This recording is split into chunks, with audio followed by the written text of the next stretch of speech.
queridos nos acompanham desde seus lares, nossa oração, nossa comunhão de vida.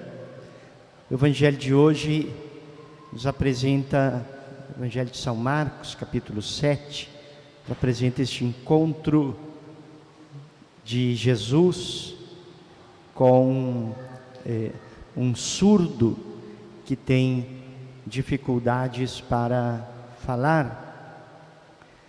Na dinâmica deste encontro de Jesus com este homem, nós percebemos e recordamos esta sensibilidade de Jesus para com os que sofrem.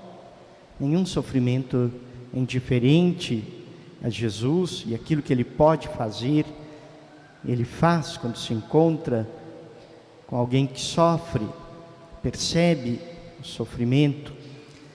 Ele toca, convida este homem para sair do meio da multidão, toca seus ouvidos, toca sua língua e devolve então a este homem a possibilidade de escutar e de falar. Sem dúvida, São Marcos refere este elemento, esta situação da vida de Jesus, porque esse gesto era narrado pelos seus discípulos, os discípulos de Jesus que acompanharam este gesto, que viram. Sabemos que Marcos não era um dos apóstolos que seguia Jesus, né? Possivelmente em algum momento se tornou discípulo de Jesus, mas ele não era uma testemunha ocular daqueles fatos, provavelmente. Mas ele escutou, e no ambiente dos discípulos de Jesus se falava disso, né?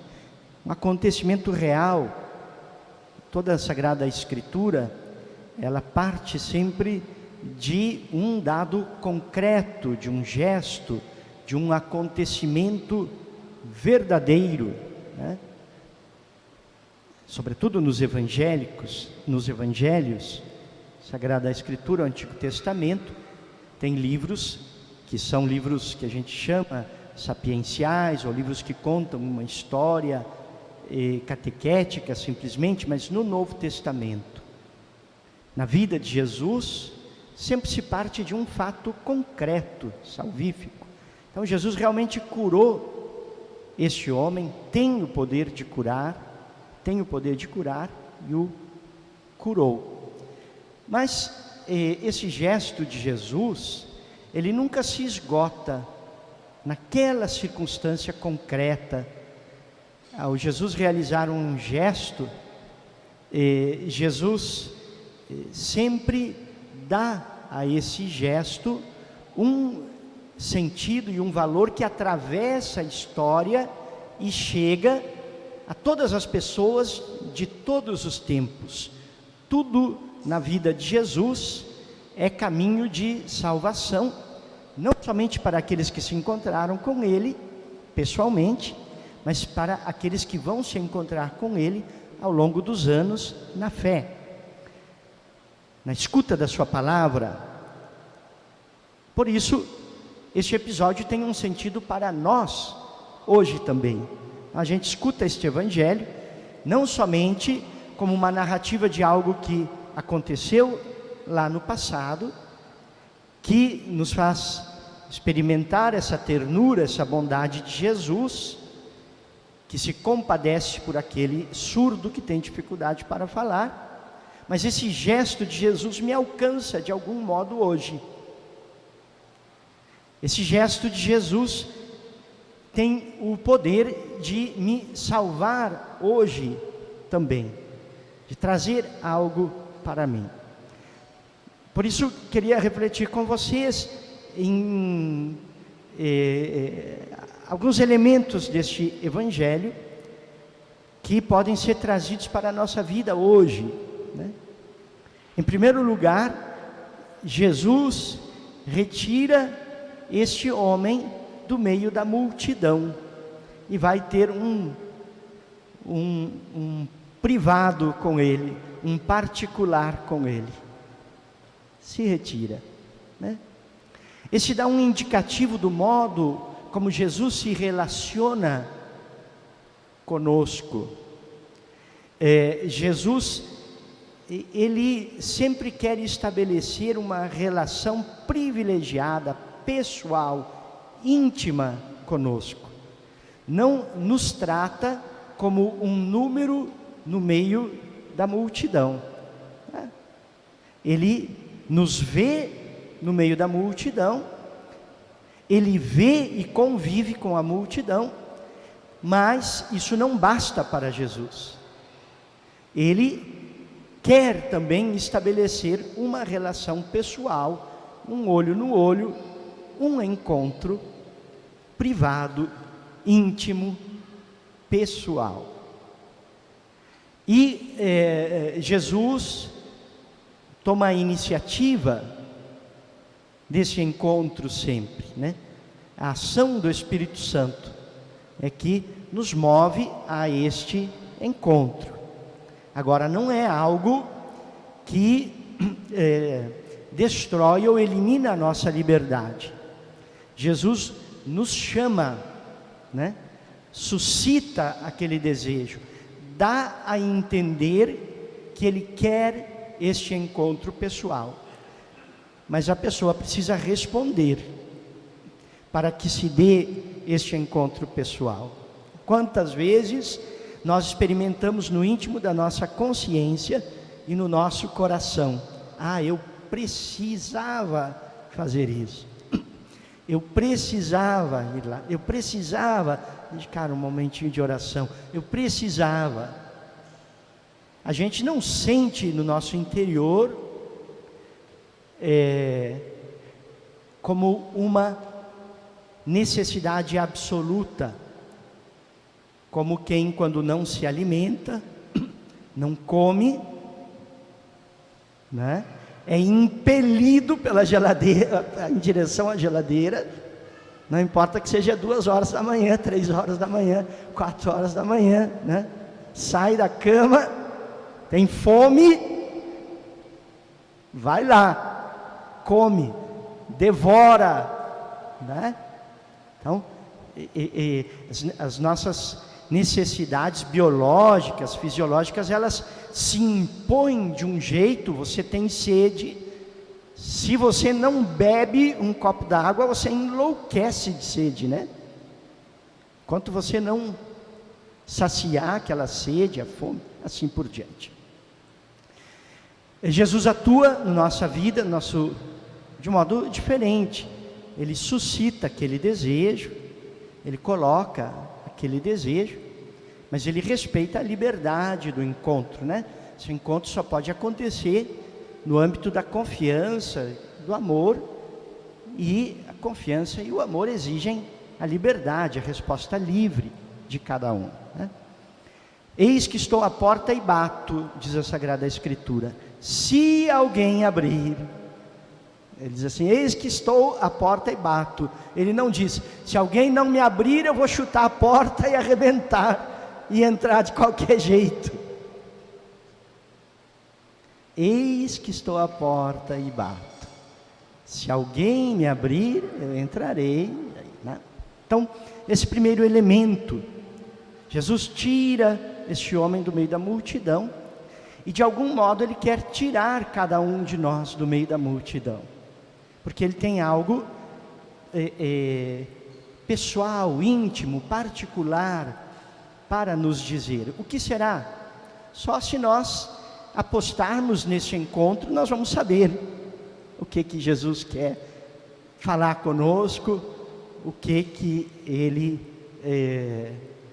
deseja, qual é o gesto de salvação que Ele quer nos dar. Então, esse é o primeiro elemento, né, para nós considerarmos hoje.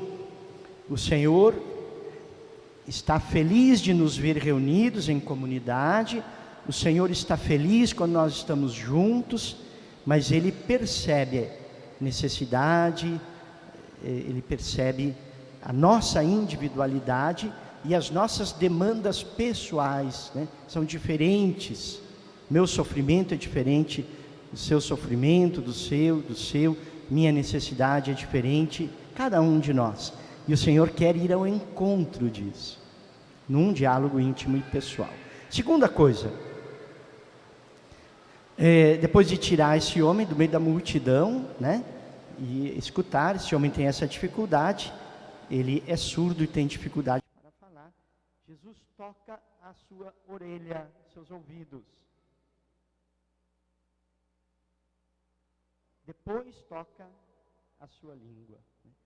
Jesus cura naquele homem a capacidade, em primeiro lugar, a capacidade de escutar. Jesus não começa de cara dizendo, olha aí, começa a falar aí. Você que não sabe falar, você que não consegue falar, começa a falar. Não. Primeiro ele toca os ouvidos. Como a dar-nos a entender, né, ao nível espiritual, aquilo que a gente, ao nível biológico, físico, já sabe, só é capaz de falar aquele que é capaz de escutar. Aqueles que têm dificuldade para falar é porque têm a dificuldade para escutar. Então a cura precisa acontecer. Antes de acontecer a cura do falar, é preciso acontecer a cura do escutar. É um provérbio rabínico, um provérbio judeu que diz que essa precedência do escutar, ela está desenhada no nosso corpo. Já 2 orelhas e uma só boca, né? Indicando a nossa própria anatomia que é preciso escutar mais para poder falar. Jesus precisa nos curar nessa capacidade de escutar. Ele nos faz capazes de escutar a linguagem de Deus, para depois poder falar a linguagem de Deus, né? A escuta, o falar é algo mais ativo, o escutar é algo mais passivo, né? Jesus nos convida, em primeiro lugar, em relação às coisas de Deus, vamos dizer assim, essa passividade, essa capacidade de escutar. O escutar implica o compreender e só então falar, né? E nós vivemos hoje uma situação onde nós, como cultura, como mundo, e também na nossa vida, muitas vezes, nós temos dificuldades de compreender a linguagem de Deus. Como é que eu sei quando Deus está me falando? Como que eu sei? Né? Então nós precisamos, Jesus nos dá essa indicação, Ele precisa tocar, o Espírito Santo precisa tocar os nossos ouvidos para que nós sejamos capazes de escutar e de compreender a linguagem de Deus. Esse gesto é realizado uma vez na nossa vida e já nos dá uma primeira capacidade para isso no batismo. Faz parte integrante do rito do batismo este gesto. O sacerdote, logo depois de jogar a água na cabeça da criança, batizar, ele toca o ouvido da criança e toca os lábios, a língua, e diz: o Senhor que fez os surdos falar e os surdos ouvir e os mudos falar, te conceda que prontamente possas escutar a palavra de Deus, né, e falar das coisas de Deus também. Então, esse gesto de algum modo já se realizou, o Senhor nos capacitou já para essa escuta, mas essa escuta depois precisa ser exercitada ao longo da nossa vida, e principalmente o Senhor precisa encontrar uma disponibilidade do nosso coração para que a gente continue ouvindo a sua voz e então falando. Agora, né, no caminho da nossa vida, esta cura se realiza quando o Senhor nos toma a parte e faz um caminho pessoal, individual conosco. Esse evangelho deixa muito claro isso. Não basta estar no meio da multidão, já é algo, né? Estar no meio da multidão. Tinha muita gente que não estava escutando Jesus, estava longe, já é algo, mas não é absolutamente suficiente. Depois é preciso escutar e entabular esse diálogo pessoal, porque é aí onde Jesus vai poder nos tocar, nos curar, nos transformar verdadeiramente. Ele quer, né, ter esse encontro com cada um de nós, porque cada um de nós é muito interessante para Jesus. Jesus anseia por esse encontro pessoal, né? E se a gente tem alguma dúvida sobre o que nós representamos para Jesus, basta nós olharmos para a cruz. Se só existisse uma pessoa no mundo, né?